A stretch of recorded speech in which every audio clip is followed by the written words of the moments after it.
Good Sunday evening, ladies and gentlemen, here on the BW Sports One Network. I'm Tim, that's John, and this is not The Price is Right. This is just a bit outside. Unfortunately, John, we don't get to win a new car today.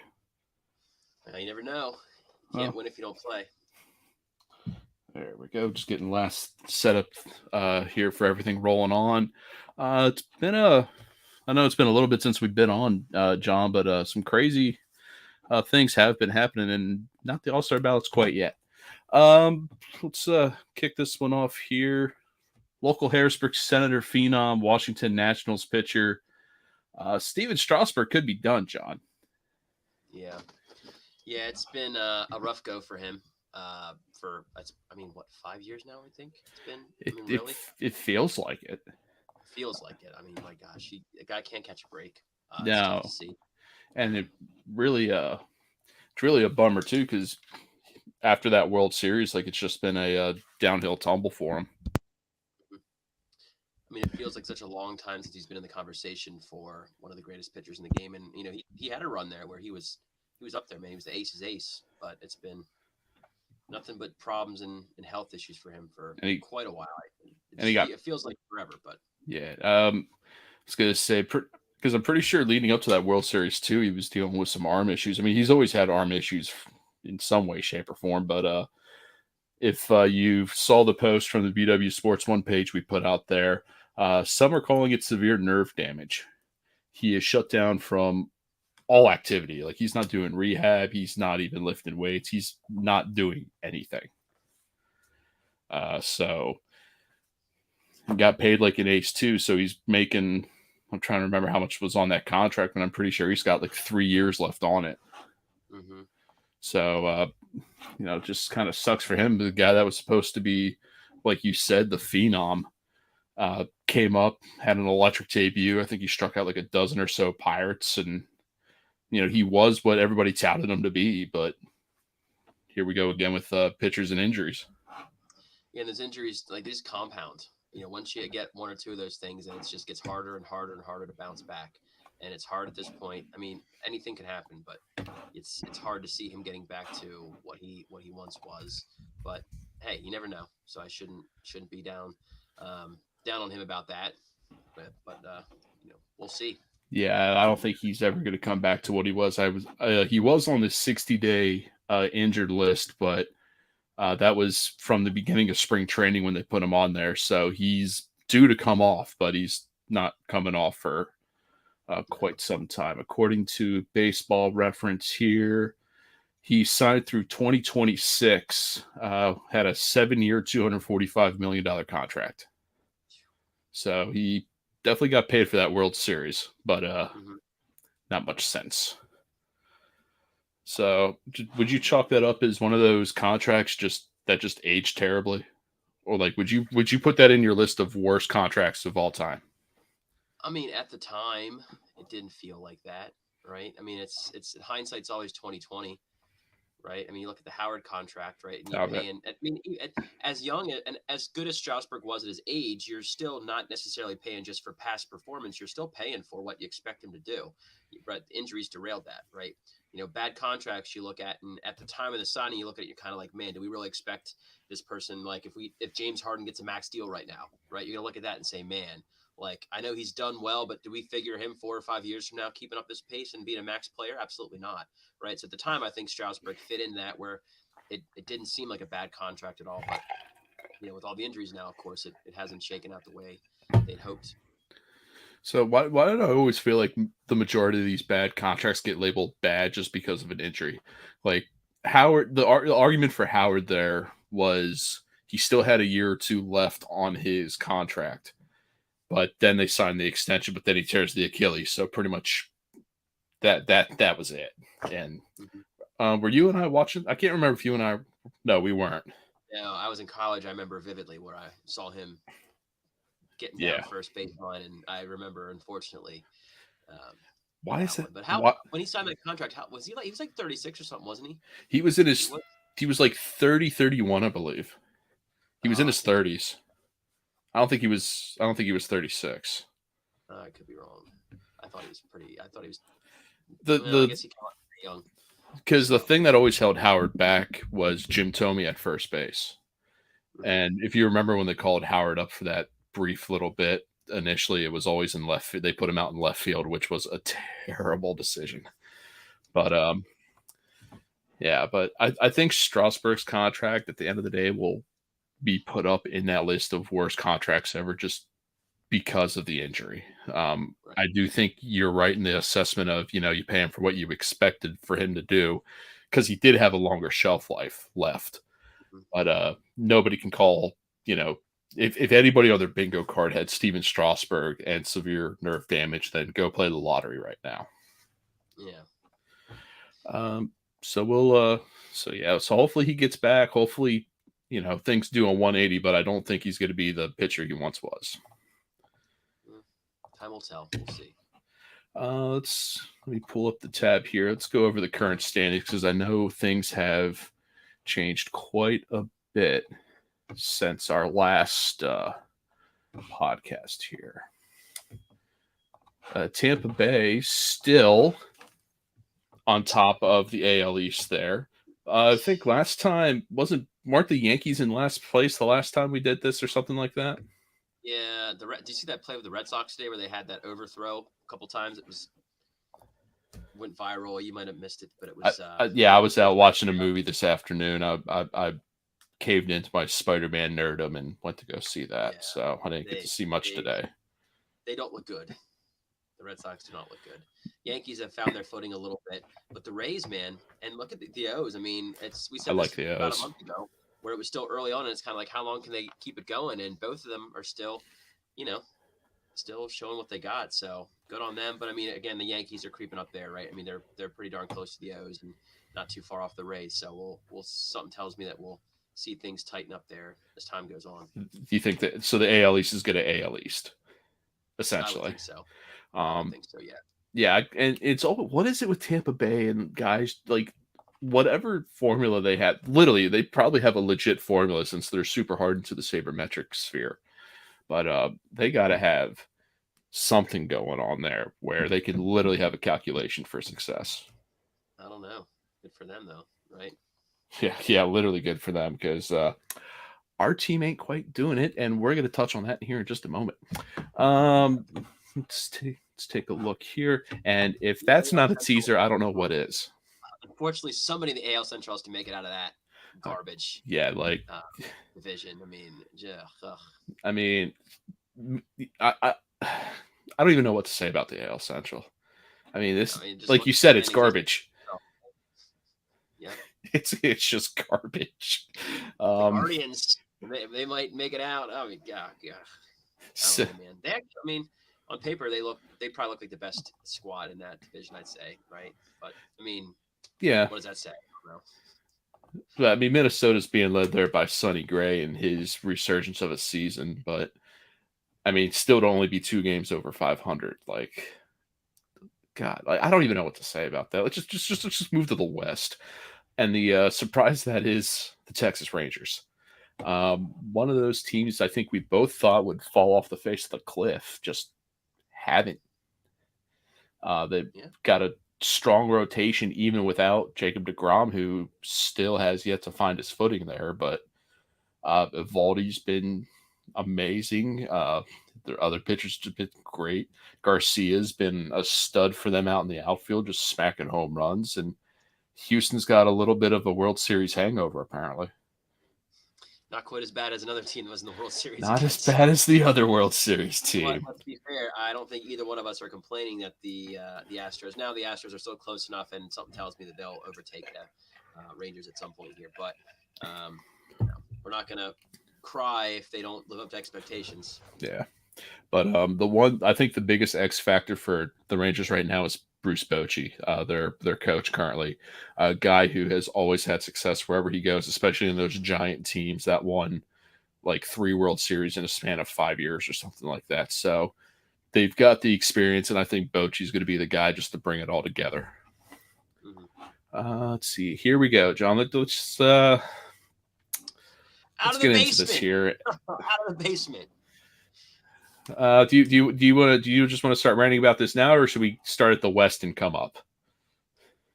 Let's start at the West and come Let's up. start at the. I like that idea. Arizona and the Dodgers will be a team we touch on here too later in the show, not for baseball reasons. Wink, wink. Well, But Arizona's still holding strong there in top of the West. Yeah. And then, I mean, you got the Gabe Kapler Giants not too far behind, and then the Padres, not looking too hot, man. And that's and the Rockies, what's in. Yeah, that's what's in. Yeah, Manny's gonna cruise and Harper's gonna lose. That's what's in. Ooh, scary. Or however that stupid rap went. It's hard to say much at this juncture with where we sit, but again, neither one of us going to cry if the Padres underperform as well too. Yeah, and just the Padres in general just being a massive disappointment, even with Tatis back now. Colorado, I think Colorado. The only reason to keep an eye on Colorado is to see if they actually sell their assets come the trade deadline, but we still have a little bit to go before we can get into good trade rumors. The NL Central here, Pittsburgh hit the wall, John.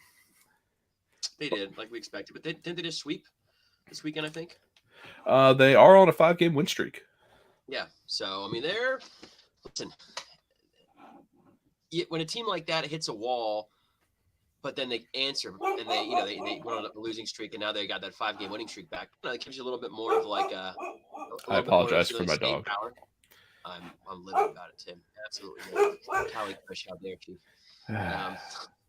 But anyways, I mean, I think that when you see a team kind of regroup with themselves and go on another run here and stay, it makes me think they have more staying power than maybe I would have said a month or 6 or 8 weeks ago. Yeah, and I don't even know what an X factor could be for Pittsburgh. Maybe it could just be McCutchen.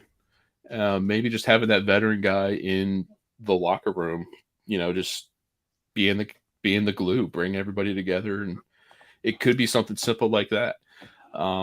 But St. Louis, I think, is a major surprise with how bad they've been.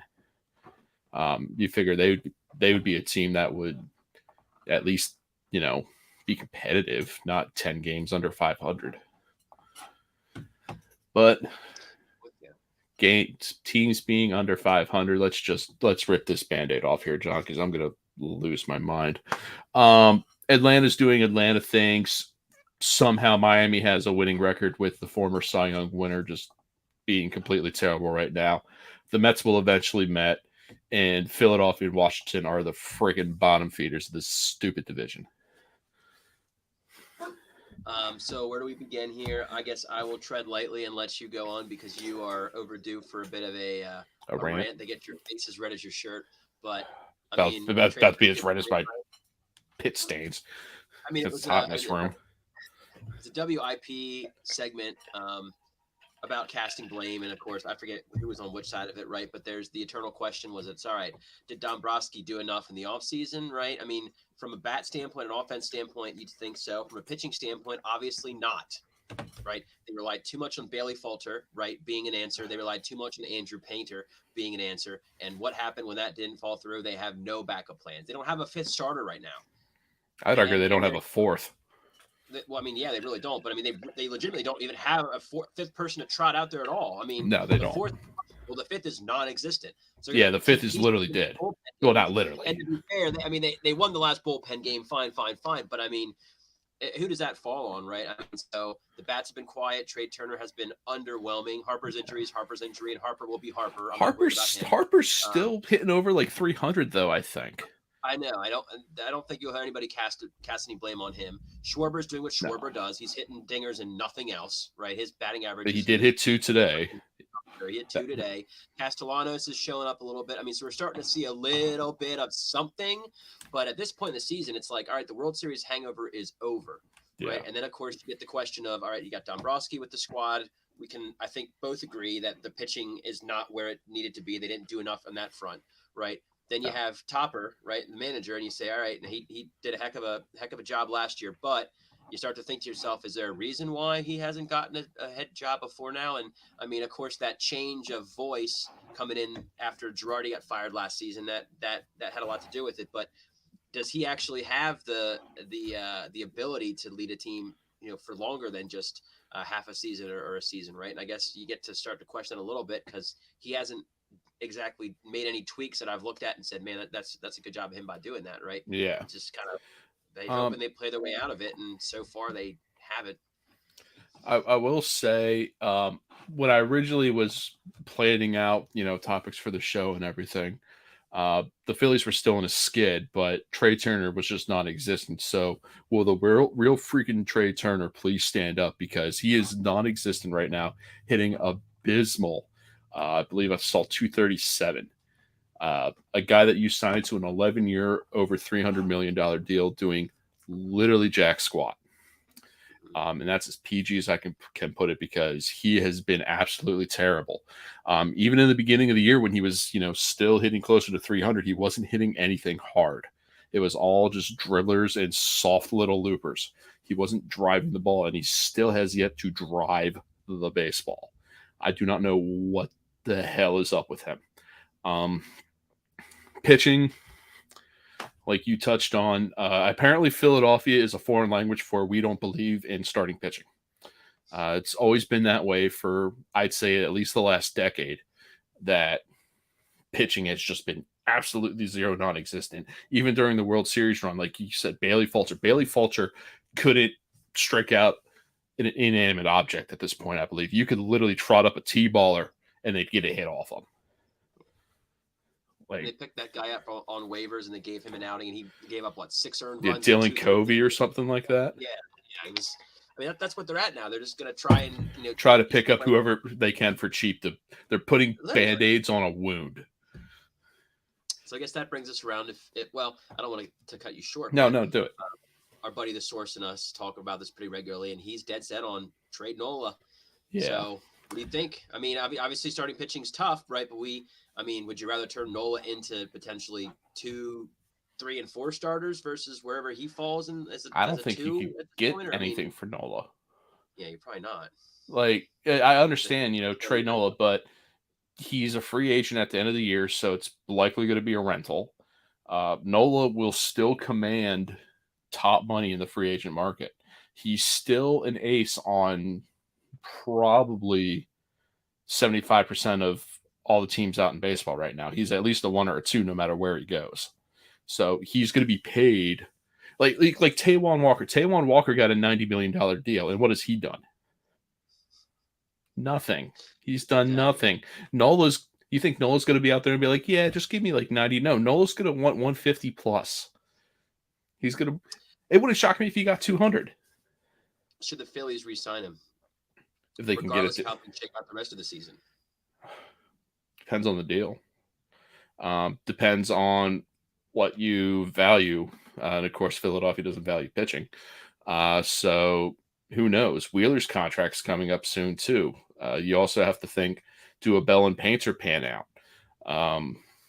Hoskins is a free agent too, and we haven't touched on him a lot, but I think Hoskins has been a missing voice in the locker room, somebody that Bryce Harper has called the team captain.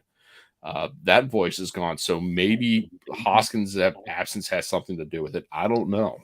I think it filled that void. I think Schwarber's filled that void. With the team leader void? Yeah. If you watch the locker room, anything that went down when Kimbrel got his big, save milestone, who's the one who made the speech and everything, that was Schwarber. Yeah. I think Harper's obviously the lifeblood, right? But beyond him. Yeah, Harper is like the lightning bolt. But even Harper will admit, other guys are like the leader, like the clubhouse leaders, and Hoskins was always that guy. So maybe it's been passed to Schwarber. But I think that's a key piece that they're missing. And Kevin Long needs to figure something out hitting wise, because it's dead. It's feast or famine. I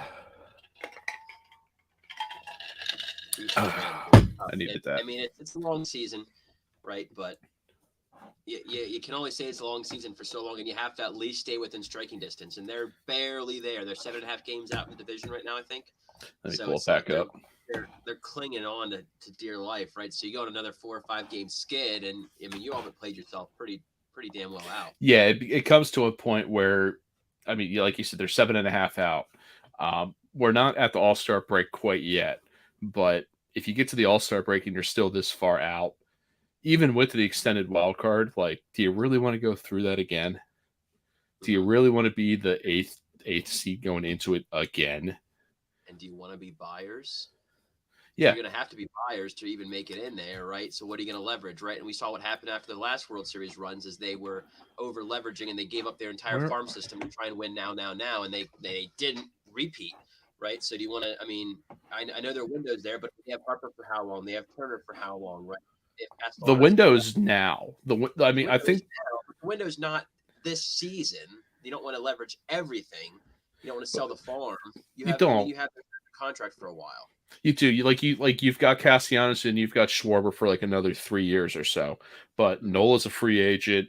Wheeler's going to be a free agent after the following season. So your pitching window is going down, and we've seen what this offense has done so far, which is absolutely nothing.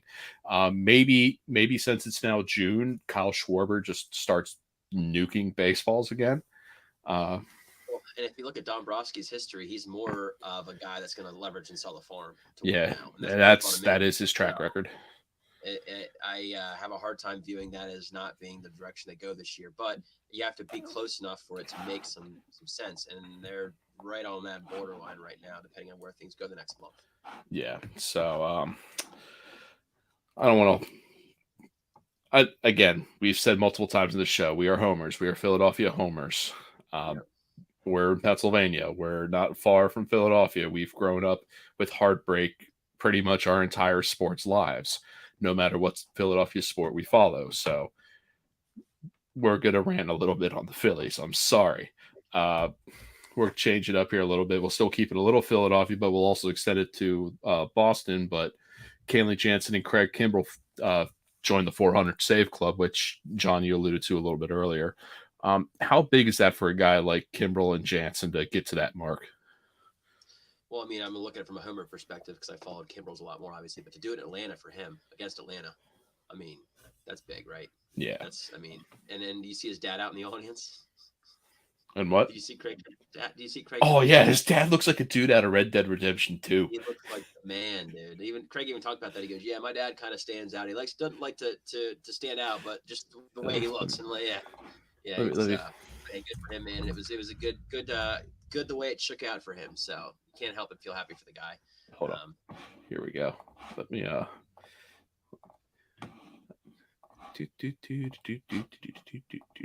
There he is. Tell me that's not a playable character out of Red Dead Redemption 2, John. Sure looks like it, man. Or Grand Theft Auto, or both. Or both. Right? So, yeah, like you said, for Kimbrell doing it in Atlanta, that's a big thing for him.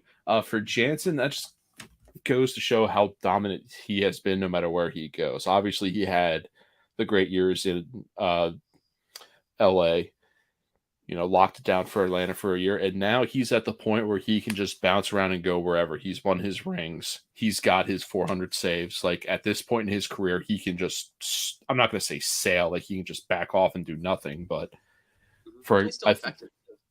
Yeah, he's still got years to go. Will he get to 500? I don't know. I don't think so, but 400 is a pretty big number for him. So, and both of these guys have been around long enough too. So, we have a long ways for the next person to get to 400, though, I think, right? Oh yeah, I think so.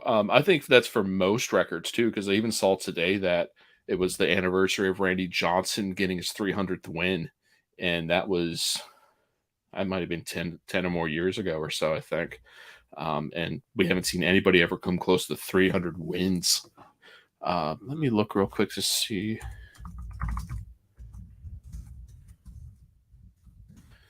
Here's one of my favorite I gotta trivia. Something random in here. Oh, go ahead. No, go. While you're looking up something. This is a little crossover you're gonna like. This is a wrestling crossover here today. Oh boy, let's go. I was scrolling through my phone today, and there was a clip of Ric Flair, and he was talking about a sports psychologist, and he was explaining about his addictive personality, and so they talked about his drinking, and the guy goes and asked some other questions that were more less than PG rated, and I won't tell him on this family podcast, but they get to the point after he has a couple of startling answers in regards to other things in his life, and the guy's like, all right, well, let's talk about alcohol. How much do you drink? And then he goes, I don't know, like maybe 10 beers and like 5 mixed drinks. And he goes, all right, like on the weekends? And he goes, no, every day. And he goes, really? Okay. For how long? And he goes, well, it's 1989 Started in 1972. So what? 17 years. Yeah, that's on the 30 for 30. Yeah. So That's speaking of almost. records that probably won't be broken, I mean, he's one of a kind there. I don't. Oh, So. well, no, the biggest record that'll never be broken two records in terms that'll never be broken for drinking was Andre the Giant drinking as much as he could in a single setting because the man was like 7'5", 400 pounds and a tank. The other one is Wade Boggs' number of beers drank on a cross country flight. Always Sunny in Philadelphia, though. I don't know. They may have broken it. I don't know. Oh, and get 2 hits the next day. With the Jack and Coke. He did it with Jack and Coke? No, it was, if you ever watched the Always Sunny episode, Charlie beats the record and then he orders an entire rotisserie chicken, which apparently Wade Boggs used to eat on cross-country flights, and then he washed it down with a couple of Jack and Cokes. Spirit of Wade Boggs, rest in peace. Wade Boggs isn't dead. But current saves leaders, Jansen and Kimbrell, 403, 402. Your next in line is Aroldis Chapman at 317. Then you go down to Mark Melancon at 262. I saw Chapman pitch when he was with the Reds down in an Orioles game, and it feels like at least 10 years ago. And that was a sight to be seen, dude. Yeah. I'll tell you what, watching a guy throw like 104, I mean, that was impressive. And I mean, he's been around for a while. He's had a lot of issues. I don't think he'll make it to 400 necessarily. That would surprise me a lot. But you never know. Yeah. Let's touch on this here before I forget real quick. Because I did have it here. Quick current. Let's just go for the whole entire MLB. The league leaders. Aaron Judge leading here. In what do we have listed? That's OPS. I don't want OPS. Your batting average leader right now is Luis Arez, the second baseman from Miami, still hitting almost 400. Freddie Freeman having a great year. Acuna. Bo Bichette, still, I believe, leading the American League. Is he leading the American League? Nope, he's leading all of baseball in hits right now, and he's led the American League the last 2 years in hits. So, John, who's your guess for a home run? Well, you can already see. I was going to say who's your guess for a home run leader, but Pete Alonso with 21 bombs. Aaron Judge next with 19, and I think my bet of Kyle Schwarber is going to be down here quite a bit. He's 15. Go up. He's not that far down there. Oh, there he is. He's sitting 6, tied for 6. Yes, with he's 15. He's there. He'll get there, and it's June. Puts the June together. You never know. Current RBI leader for all of baseball, Yordan Alvarez. Just bad history there. Frank the Tank is calling for Buck Showalter's head already, so just so you know, that happened officially today. Is he? Evil. Your ERA leader, Bryce Elder out of Atlanta, followed by Shane McClanahan, Eduardo Perez, and there's Sonny Gray again having his great year. Your wins leader right now is Nathan Eovaldi in Texas with an 8-2 record. Already did ERA. Your current saves leader, Emmanuel Chase out of Cleveland. Felix Bautista. I saw Bautista pitch in Baltimore. That dude is filthy. Not quite as filthy as Chapman that you were referring to earlier, but it's some next level filth. Innings pitched, Eovaldi again, just being a tank. Spencer Strider, I believe he was my early pick for Cy Young Award winner with 113 on the year. Kevin Gausman, I don't know, like what guys leave Baltimore and they get better. Apparently, I don't know. Maybe that's just me. Let's see what Ohtani here too. Do you think Ohtani's in line for another MVP, John, if he keeps everything up right now? Yeah, and where's he going to play next? He's probably not staying with the Angels. No, absolutely not. That'll be a big thing to watch too come trade deadline. Is where will Ohtani go? That'll have to be its own thing in and of itself whenever we get close to the deadline. We'll have to sit there and go through all of the odds to see and pick where he goes. How disappointing it is for the Angels to have Ohtani and Trout and get nothing out of it. Nothing. Literally nothing, man. It's sad. Organizational malfeasance, I'd say. And then some. Speaking of sad things, nobody's missing Angel Hernandez, John. He has only Yeah. umpired one game this year. Do you believe that? I'm going to tread a little lightly with that kind of stuff, man. You know? Yeah. Obviously, you joke a little bit. Obviously, you don't want a guy to, have any severe health issues or, we don't wish ill will upon it. That's what I'm looking for. No ill will. Is Angel Hernandez? Is Hernandez? We say we hope that he is healthy and whatever he's going through is minor and treatable and he's good. Yes. But yes, he's not particularly. Last season, he was not good at his job. No, well, he's never been good at his job. Glaringly bad, but yeah. Codify, which is a page on Twitter, brought it up too that he's stopped umpiring big league games. No one said anything about it. Let's see here. Hernandez has been sidelined due to a medical matter, not anything performance related. He's also been involved with an ongoing lawsuit against MLB regarding postseason games and discrimination. So not related to that. They are saying health related. So I always say that you only really know an umpire if they're bad. Obviously every baseball fan knows about Angel Hernandez, but again, no ill will wished upon the man. I want him to get healthy. Do I want to see him up in a World Series game? Absolutely not. But, obviously want him to be in good health. Other thing here is Zach Hampel. John, I'm not sure how closely you follow that situation at all, but a little bit, dude. I mean, just odds alone for him to be able to get this amount is kind of crazy, right? Yeah, he'll tell you in every YouTube video he does what his next home run ball will be. He's probably got at least over 100 by now, which is insane. But the one that got him some heat this time was in Baltimore, and a little backstory behind it is there's an Orioles fan who is a streamer on Twitch. His name is Little Man 17. He's in a wheelchair and he plays MLB The Show, and he's a big Cedric Mullins fan. On the day that the Orioles brought Little Man in to guest spot and all of that, honor him and everything, Mullins cranks a home run, which is great and all. Unfortunately, Zach Hampel's the one who caught it. And let me pull up the video here for you. No copyright issues. Huh? I said no copyright issues. It's on Twitter, man. We know the rule on Twitter. We know the Twitter rules.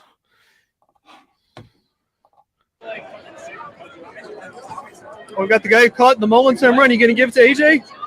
You got to give it to AJ. You got to go find him down there. Come on. Give it to AJ? AJ, the Mullins kid. The Mullins kid? I don't Mullins know. guy. Oh. I'm the Mullins guy tonight. I'm the Mullins guy tonight. That didn't sit well with baseball Twitter. And then, lo and behold, when the Orioles were in Yankee Stadium, he caught another Mullins home run. Yeah. And he's like, this one's for Little Man. And he's got a storied history in Philadelphia too. Some people love being the villain, dude. I guess any publicity is good publicity, I guess, but I'd rather be not known than be known for being a guy like that. Yeah. But again, too, if I get that not everybody's going to know who Little Man is. I don't know the full story behind him. I don't watch a lot of stuff on Twitch. I've seen a few clips.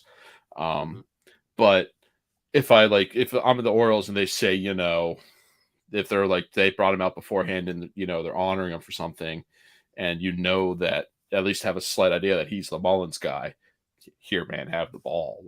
I've got 95 others. Yeah, I mean, I wouldn't know who he was, honestly. I don't follow Twitch and that kind of stuff. But you'd figure that, he knew at some point. And for somebody like that who follows everything, you'd think he would know that. But I think he just revels in, the influencer BS, right? Where he just his video went viral. It doesn't matter why it went viral. It still went viral, right? Yeah, it still clicks and views, right? Like that TikToker over in England who's going to see the guy who hijacked the train the one time. And he's going on Pierce Morgan. Steal somebody's dog and... Yeah, just awful stuff, man. Like that's a generational thing. That I mean, Hample's probably closer to our age than these TikTok people. And whatnot, Yeah. but still, I don't know, man. Maybe I should stop getting on a tangent from a societal standpoint, but that stuff doesn't sit well with me, man. Oh no, we'll get to a societal. We'll let you unravel here in a little bit. Not unraveling here though. Liam Hendriks, we talked about it last time, was doing his minor league rehabs to get back after coming out of stage 4 cancer. He made his return a couple days ago. Let me pull it up here. Yeah, I think he got a win today too, didn't he? On National Cancer Survivors Day. Oh, did he? I'll have to look it up. Pretty sure. Oh, how about this? Moments ago, Liam Hendriks. This is sick. Free of cancer. Jogs out of the bullpen. Yeah, he got a win today. Less than 5 months after being diagnosed.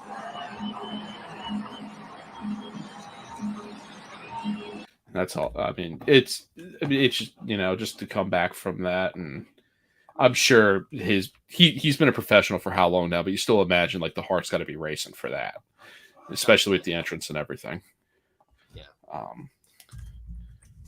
You think a good story after some of those other BS stories? We'll like that. We like to see stuff like this. And yeah, he did win today. He came in.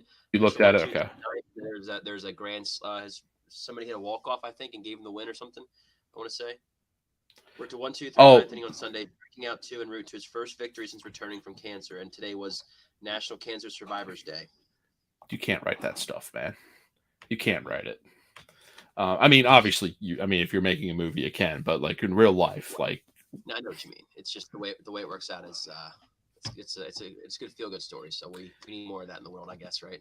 Yeah, definitely. And great that he's back, dominant pitcher, back at full strength, and I hope he gets obviously when we get into our all-star thing here in a little bit, the fans don't vote pitchers, but I hope Liam Hendriks gets a spot in the bullpen for the all-star game. Let's this one's going to be a little touchy. I'll tread the fine line. Yeah, we got to tread a fine line here. So there's been a controversy. Go ahead, take it, John. You're better at words than I am with me.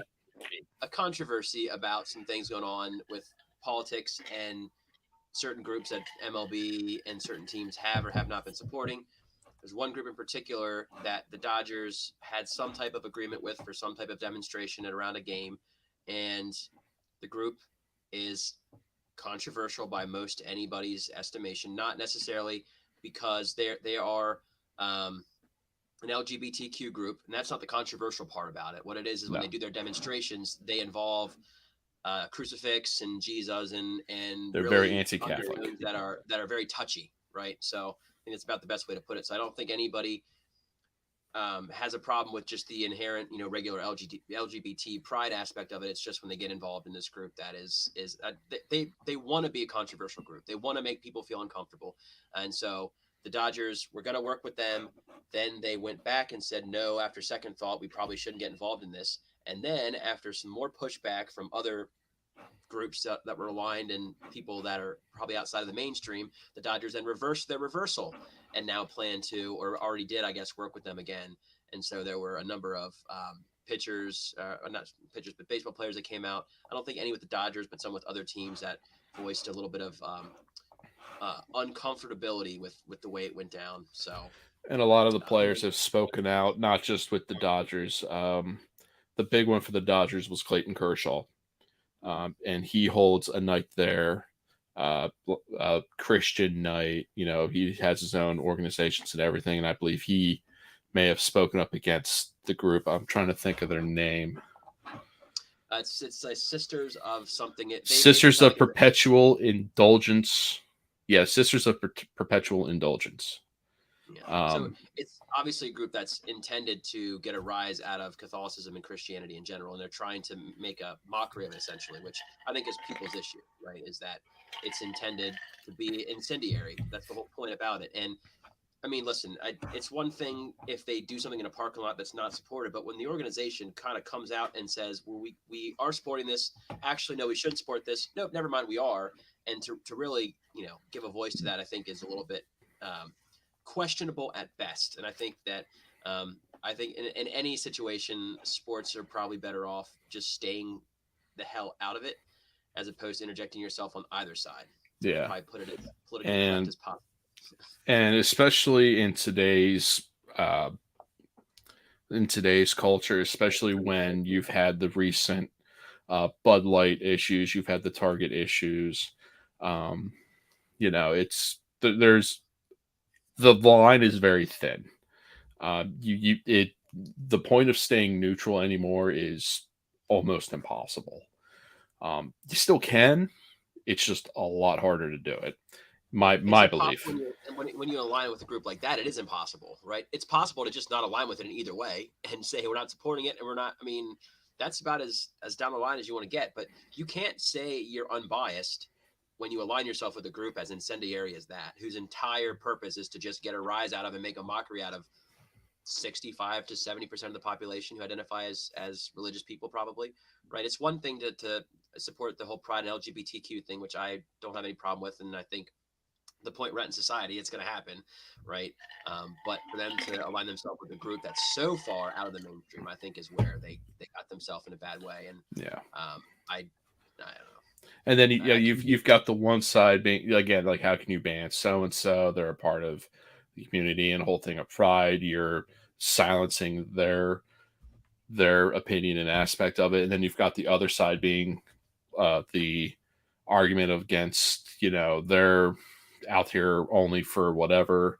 Their only goal is to, jab, poke, make fun of. And I believe there is a pitcher for the Blue Jays who on an Instagram story said something about it, made a comment, and then came out the next day and apologized. And everyone on 25 seconds where they made him read a remark and that he didn't take any questions for, because I mean it's like, well, and then the manager comes out and says, this isn't the end of everything. Like, and it's just I don't know. There's enough BS to deal with. It just seems like a lot of unnecessary BS. Right? Yeah. I mean, just, again, in a perfect world, everybody gets along. In a perfect world, nobody complains about anything. In a perfect world, you can be you, I can be me. We all get along, la-di-da-di-da. We may not all agree, but we respect each other's opinions and sides. We clearly don't have that at all. But I'm not a political commentator. I'm just a baseball guy, and I'm with you. I tried to frame that about as black and white and down the middle as I could. Hopefully, it came across that way. Yeah, I mean, even when you try, like, I almost feel at a point like you try to make a statement, then no matter what, something's going to be said. Like, I want to sit here and stay quiet about a lot of things, but if you sit here and stay quiet, that means you take the other side, or vice versa. And it's like, I just want to sit here at the bar and have a beer and watch a game. Well, I mean, the Dodgers didn't have any type of moral obligation to get involved in either way. They could have just said, we're a baseball team and we're not going to get affiliated and we're not going to support or not support this in any way, shape, or form, right?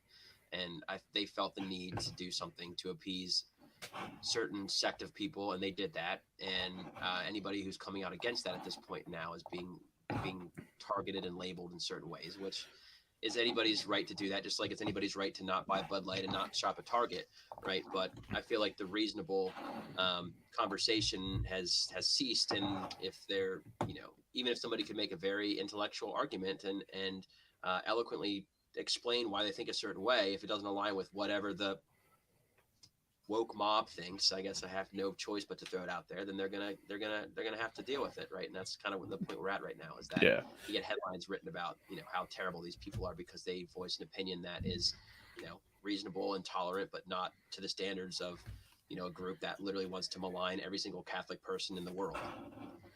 Yeah, and here's an article from ESPN too. It's a couple days old. You can see here it's from May 30th, but Kershaw came out and spoke up against it. I'm not sure if he's had to make a statement apologizing for anything yet. Dodgers declined on comment on the situation, with the Kershaw thing. Here it is. They rescinded their original invitation to the sisters on May 17th after receiving backlash from conservative Roman Catholics and politicians, including Senator Marco Rubio. Dodgers' decision sparked its own backlash from the community, with some decide and a lot of the other groups, I guess, since they decided one group could attend, a lot of other groups started pulling out of Pride Night. So then the Dodgers, to try to save face, like you said, invite them back in. It's again, you can't. They don't actually show any of the performances to let people decide whether they are just a humor group or if they're making a mockery, right? I think if anybody were to actually watch and see what they do, which I wouldn't suggest doing because I think it's pretty vile stuff, right? But you'd understand that the way it's being portrayed in this article is not even anywhere remotely close to what's actually happening, right? And so you can't necessarily form an opinion unless you're informed, and I think it's intentionally framed in a way in which somebody reading that article will not actually know why people are against that group and that group being supported explicitly by a baseball organization. Yeah, so it's another situation where you need to look beyond a single article. You need to go out there and you need to read 4 or 5 other different things to get an overall better picture of everything. Unfortunately, you can't just read one thing. And what was that? So you got to inform yourself these days, unfortunately. Yeah. So can't trust anything anymore. Oh well. Speaking of not trusting things, do we really trust Barry Bonds to do steroids? That question will probably not be answered in HBO's upcoming documentary series involving Barry Bonds. Well, Barry's not involved in it, so it very well might. You are right, John, and I was just about to bring it up there. The Facebook post for it from the BW1 Sports page. Which tab is it? There it is. HBO and Worst Plus Pictures have announced they're doing a documentary on the Home Run King. Bonds has not signed on for the project. Producers say the opportunity is there for him to join should he wish. The producers of the documentary series are also the ones who did The Last Dance. So that in and of itself should be pretty damn entertaining if they're the ones doing it. Yeah, Barry Bonds is not known for being somebody who's particularly good to deal with or a nice person. So we'll see if he does involve himself and if he does, in what capacity. But, he's not gonna sign on. But I would be willing to bet he'll complain about what comes out. 100%. But it will be see like if they get guys like Gary Sheffield, who was on the same steroid plan as Bonds. I can't remember if he said it exactly or not, but do you remember the Game of Shadows book? The one that pretty much, Yes. Yeah, the one that basically blew everything up. Obviously, there was Canseco's book, which started it, but Game of Shadows was the one that just unraveled the whole damn thing. The what? Place in Miami. Biogenesis. Something like that, but it was like that. Yeah, like with the cream and and the story goes supposedly that Bonds and Sheffield had the same trainer and were on like the same schedule, and I think Sheffield came out and said like, "Oh yeah, Barry was there doing the same thing," and of course, Bonds doesn't comment on anything, not even the fact that he grew like 25 pounds of muscle in one off season and his head grew 3 sizes, but shush. Do you have any? Will you watch the documentary? Absolutely, I'll watch it for sure. The Last Dance I liked a lot. I wonder. So The Last Dance was different because it had a lot of footage like from that time. I wonder if they took that personally. What's that? Oh, he took it. Yeah, he took it. Yeah. I was gonna say. So I was going to say, like the Last Dance had the camera crew along with the Bulls during their run, and they had real time, footage interviews and showing them gambling and stuff and before the games and whatnot. Right. I don't know if this one's going to be the same. So, I mean, that'd be, I think, pretty cool if it did, but I didn't see anything that said that it had been in the works for 15 years like the Last Dance was or anything like that. No. I think this one's just going to be it's going to be a big cast of characters. A lot of the Balco was the company. That's what it was, yeah. A lot of the Balco guys will probably be asked to be a part of it. A lot of the Victor, the one's got his name, I think, right? Dr. Victor something. Yeah, he's one of the dudes. It'll be interesting to see if they get him. but I think there's going to be a lot of, so-and-so was here and so was a part of the company for this. And here's A-Rod might have some things to say about it since he got caught and admitted it. Tony Bosch and Biogenesis were part of it, so I wasn't completely full of it. Okay. Yeah. There were so many moving parts to the whole thing, which I think the documentary is obviously going to touch on. So I think it's going to make a lot clearer picture. The 30 for 30 that talks about that is hilarious, dude. The Biogenesis one, there's 30 for 30 on it. If you ever saw it, it's a couple years old. It's probably been a while. They interview a lot of like the shady characters that, like, the one guy who spearheaded it was like just some like washed up personal trainer who was all coked out and did a bunch of steroids and somehow got in like this. He got in with this like legit doctor's office down there and then started like recruiting these athletes, and somehow like it led to A-Rod being involved in it. It was a pretty wild story, so I'd recommend it for anybody if they hadn't seen it yet. Yeah, I'll have to. It's been a while since I've seen that one, but I'll definitely queue it up before my ESPN Plus accounts expires in a year. It'll be on there, but yeah, it'll definitely be interesting to see what they all do. I'm looking forward to it. Didn't see an exact release date for it, but I would imagine it's probably going to be at least a year or so. Oh yeah, I mean, if they're just starting production, it'll be a while. Yeah, they didn't announce that it's ready to go yet, so. No. What is ready to go, however, the All-Star ballots are live. You can vote up to 5 times per day. I believe I saw the game was, let me look, I want to say July 11th. Yep, Tuesday, July 11th in Seattle. And what we'll do here to end the show real quick is we'll just go through and let's submit our ballot here, John. We will, obviously, the way that we feel about Philadelphia, I don't think we're going to be picking too many Phillies out of this list. But let's just get rolling here. First base, American League, Jose Abreu, Yandy Diaz, who probably going to be the clear front runner here. Vlad Guerrero Jr., possibly. Nathan Lowe also having a great year. Anthony Rizzo somehow still putting up an almost 300 season. Spencer Torkelson, who I thought was going to be Rookie of the Year last year, still hasn't found it apparently. And I don't know why Jared Walsh is considered with the 162 average and no home runs. Yeah, do they have? Yeah, okay. Yeah, that's crazy. Yo, you take the AL, I'll take the NL. You want to take the? Okay. Okay, so I'm gonna pick. I was gonna say maybe we can go back and forth here. But I'll take the AL. You can take the NL. I like Yandy Diaz. Yandy Diaz, again, we touched on it earlier. The Rays having an absolute fantastic year. Yandy Diaz definitely centerpiece of that and has saved my beat the streak chances quite a few times already. So he's one of my popular picks, and I'll pick him again for the All-Star game. Let me flip back over to the tab here. John, Pete Alonso, you're not going to go Cody Clemens, are you? No, I'm between Freddie Freeman and Pete Alonso, I think, is where I'd fall. Freddie Freeman and Pete Alonso, I'd say. So I'd probably go Freeman. Freeman? Average runs, yeah. All right, we'll go Freeman. That's a good pick. I would have been between Freeman and Goldschmidt. That's just me, but Freeman definitely a great pick there. Dude just is consistent. And again, too, we've touched on it before.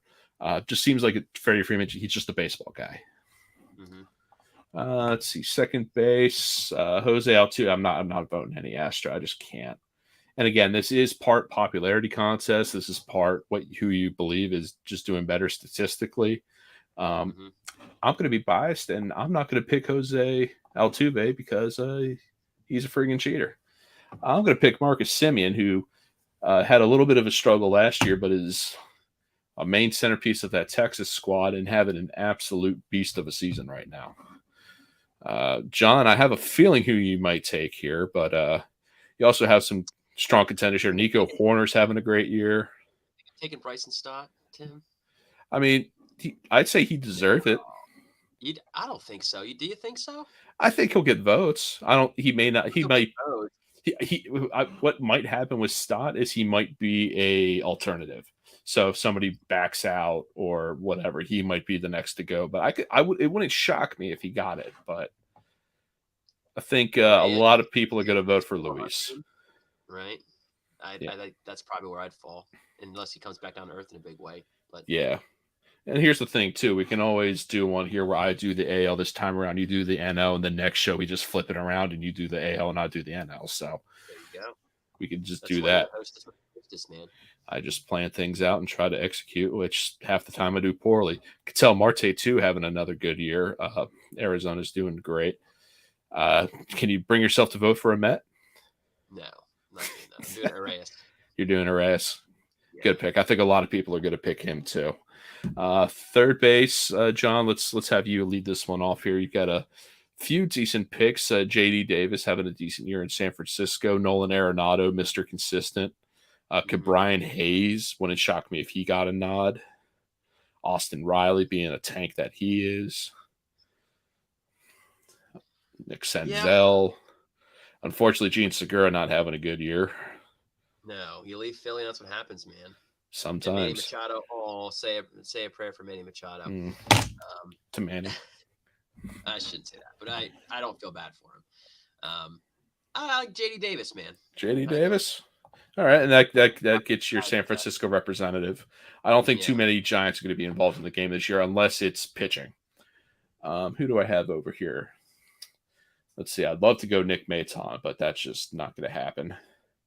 No. Jose Ramirez, Rendon. Man, do you want to talk about another bad contract? Rendon's in that conversation too. This one's a little hard for me. I don't want to go back to back. I want to try to split it up here a little bit because Josh Jung is definitely considering. But I'll go with Matt Chapman. Again, if Nolan Arenado's Mr. Consistent for the NL, Matt Chapman's just the same for the AL. Mm-hmm. Back to the tab. John, who do you want for shortstop out of the NL? Brandon Crawford, Paul DeYoung, another Met and Francisco Lindor having that wonderful 213 average. Favorite, dude. I thought his favorite player right there. I thought he was. Isn't he on Vogelback's back now? Yeah. I'm not going Trea Turner. That's for darn sure. Yeah, I was going to say, like, even a biased fan, I don't think would vote for Trea Turner. No. Swanson has been okay. I don't know. I mean, he's definitely a leader on the Cubs right now, but I would not. I don't think Dansby Swanson would be a bad pick. No. I don't know who I'd get. This is a tight list. Maybe Bogarts, but again, I don't like that 250 average. No. Who do you think in here? I mean, at this point, I'd probably go with Swanson. I guess nobody else sticks out at me, honestly. All right. He's got as good a stat line as anybody, really. Nobody else that I think blows me away. Just first glance here, Wander Franco would probably be, again, it's always Tampa Bay and Texas guys. I think they're going to get the biggest pushes just because of how well they're doing. Mateo has come up clutch a couple times for Baltimore, but I don't think he's all-star worthy. Jeremy Pena, again, Astro. I'm not going to vote for any Astros because I'm like that. Seager. Yeah, I might as well throw the double play combo in there with Seager. I mean, sporting a 350 average. What the heck? Catcher, this one's going to be easy. I don't even have to go through this list. It's Adley Rutschman. Best catcher in baseball, dude. Give me JT. There's the homer pick. Got to, dude. Who again too? That one for catcher will be interesting because clearly everybody. Well, maybe not clearly. We believe JT Realmuto being the best catcher in baseball. Others say it's Adley. So they're both up there. Mm-hmm. All right, outfield. You get 3 players. Let's go one by one here. Do you want to start, John? Give me Acuna. Acuna. Yeah, I was gonna say that's an automatic there. Let me take a look here. Oh, if we're gonna go obvious picks, Judge. Yeah. Back up to the top. Again, give me Castellanos. I was gonna say, and that one's actually worthy. That's not a complete homer pick. No. That no, it gets tougher for me. Yeah. I'm just looking here. I'm go through real quick. Riley Green having a decent year. Austin Hayes again. I'm getting Austin Hayes. Good. Represent Baltimore. Mm-hmm. And let's go back to the bottom of the list here. You got a few good guys down here too. Lawrence Gurriel Jr. doing decent. How is Jason Hayward even considered at this point, or Michael Harris? I don't know, dude. I mean, I would not pick Brandon Marsh. I would not. Unfortunately, Will Myers is not going to get in. No. Team Japan's greatest Lars Nootbaar. Nootbaar. That's a tough one, dude. The third one's a tough one. Brian Reynolds having a good year in Pittsburgh. Schwarber. 172. I can't put Schwarber. Yeah, that's better than 160. I can't put Schwarber in there. Tatis is now eligible. I mean, who do I think would get it? I would probably Juan Soto might get it, dude. I don't, based on name, probably, but I wouldn't vote for him. Yeah. Who are you thinking though? This is your side, so don't let me influence your pick. It's tough, dude. It's tough. Go up a little bit. Give me Lawrence Gurriel. Lawrence Gurriel? Yeah. Solid. Let me go back to the bottom of my list here. Yoshida. The one time we thought Yoshida was going to be a Philly. Verdugo having a decent year. At Beerling. Mike Trout. Trout's an obvious one though. Mm-hmm. I think he's going to get it no matter what. Jose Siri, that dude can fly. I mean, Rodriguez, I think he's another guy that'll get a lot of votes, but I'm going to pass on him right now. Mullins is hurt. So I don't know how that's going to affect everything. Let's see, because we have DH2 after this. Let's go with you. I haven't had a Red Sox yet. Let's go with Yoshida. Having a decent year. And DH John for the NL. God, I hate voting for a DH in an NL. I really do. It just pains me. Joey Meneses, the former Philadelphia minor leaguer. Yeah. Joey Votto doesn't even have stats. I mean, Bryce didn't play enough. I like Bryce. He might get in just from name alone. Yeah. You're going, Bryce? I'll go another. Now, you know what? I'm going to go with Kutch. Kutch? Yeah. Oh, man. That one came out of left field. I thought you were going to go Homer again. No. Just because Bryce doesn't do that much. I can't stand Giancarlo Stanton. Giancarlo. Shohei. Nick Prado, Shohei. Gunnar Henderson. I'm shocked he's not listed for the infield. Miguel Cabrera, dude. Talk about a guy who just held on 1 year too long. Yep. Oh, Josh Bell. This is a pretty lame list. It is a pretty lame list. Shohei, dude. Let's get KC some love. Nick Prado. Yeah, 5 entries remaining today. We're not going to go through all 5. So we've assembled the best all-star ballot ever to be put together. And we'll put info. We'll put email info in there and everything. But that is let me bring it up. Our first MLB ballot of just a bit outside on BW Sports 1. John's going Freeman, Arias, Davis, Swanson, Acuna, Nick. It's a long drive to left field. Castellanos, Lawrence Gurriel, Real Muto McCutcheon. I'm going with Diaz, Simeon, Chapman, Seager, Hayes, Judge, Yoshida, Rutschman, and Prado. Got to give KC some love for the quite honestly terrible year they're having. Any last words, John? Let's hope the Fighting Phils do something, man. Hopefully next time we get on here, we're talking about how they're back in things, but we'll see. Well, yeah, I'm not holding out much hope. I just hope they don't lose their way into being sellers. Totally. I really don't have any last words here. You have, like you saw in our ballot, you've got 5 entries a day. So if you're bored at work, do some research and just, submit 5 all-star ballots a day. If you want all Reds, go vote all Reds. You want all Philly, go vote all Philly. It's your choice. You're the fans. You get to pick. You get to choose who plays in the 2023 MLB All-Star Game. Don't ask me how I just came up with that one. It's a duocracy, man. This is America, where you have the right to vote on your president and on your 2023 MLB All-Star team. That wasn't as good as the last one. Mountain Dew flavors too. What's your favorite Mountain Dew flavor, John? Dude. It's the Baja Blast. The Baja Blast? Well, I'm a Code Red guy. Okay. Code Red. Or didn't they have an orange one at one point? They had an orange one. I like the midnight one they have, the real dark grape one or whatever. Midnight something. Haven't had that one up. I was always more of a Surge guy. Yeah, Surge was good. Surge. I think Surge had way more caffeine than normal. Oh yeah, the original Surge. They were scrolling along the bottom. Check out our sponsors: Elite Performance, What's Poppin' Corn Snacks, Revved Up Tattoos, Printed Memories, Doc Sports Picks, and MyBookie. Go check them out. Go support them. They support us here at Just a Bit Outside and support us on the BW Sports One network. Until next time, Sweaty Pits. I know, sorry. We already got our last words in. So, John, up until next time, and I hope that God Philadelphia gets out of the basement. We'll see.